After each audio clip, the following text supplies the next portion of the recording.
Hello students, good morning. Class 8 Sanskrit second chapter third lecture.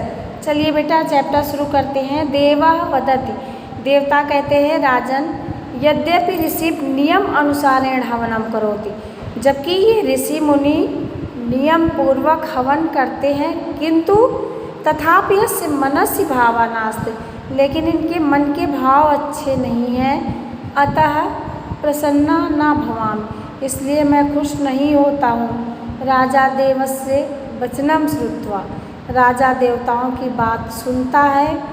तम प्रणम्य राजभवनम च आगच्छत, उसके बाद वो वहाँ से राजभवन आता है। और उक्तम च, सही कहा गया है। जब बेटा कहते हैं कि भगवान भाव के भूखे होते हैं, इस चैप्टर में यही बताया गया है कि व्यक्ति पूजा करता है, लेकिन अगर कितनी विधि विधान से हम पूजा करें, लेकिन अगर हमारा मन नहीं लगता तो वो पूजा बेटा हमारी व्यर्थ चली जाती है।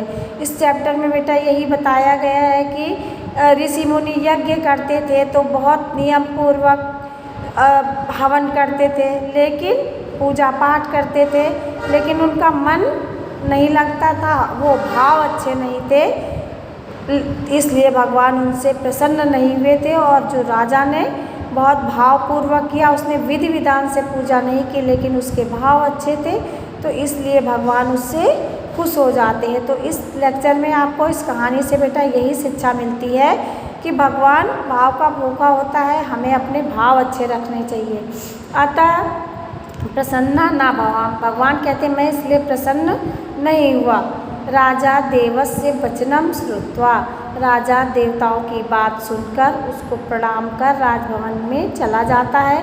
उक्तम चा, सही कहा गया है कि ना काष्ठे विद्यते देवो ना पाषाणे ना मृगमये भाव विद्यते देवस्माति कर्म, अन्य देव काष्ठे ना पाषाणे मृग में ना विद्यते। जैसे कहा गया है कि ना काष्ठे, काष्ठ मीन्स लकड़ी, और ना देवो ना पाषाणे मीन्स पत्थर का टुकड़ा, और मृत्वे मीन्स मिट्टी, इससे कुछ नहीं होता। भावो ही विद्यते देवस्मात् भावो ही कारणम, लोग इन सब चीज़ों को इकट्ठा कर लेते हैं, इसके द्वारा हवन करते हैं, पूजा पाठ करते हैं, लेकिन भाव ही विद्यते देवस्मात्, इससे बेटा कुछ नहीं होता। भगवान भाव का भूखा होता है। भाव ही कारणम, इसमें यही बताया गया है कि भाव ही कारण है। राजा कैसे खुश हुआ था बेटा, राजा इसीलिए भगवान इसलिए खुश हुआ था राजा से, क्योंकि राजा के मन के भाव बहुत अच्छे थे, और ऋषि मुनि मनपूर्वक उनके भाव अच्छे नहीं थे, इसलिए बताया गया कि भाव भूखे थे, भगवान तुरंत प्रकट हो गए। अब बेटा आपका ये लेक्चर फिनिश हुआ। अगला लेक्चर कल पढ़िएगा, आपका ये चैप्टर भी फिनिश हो गया।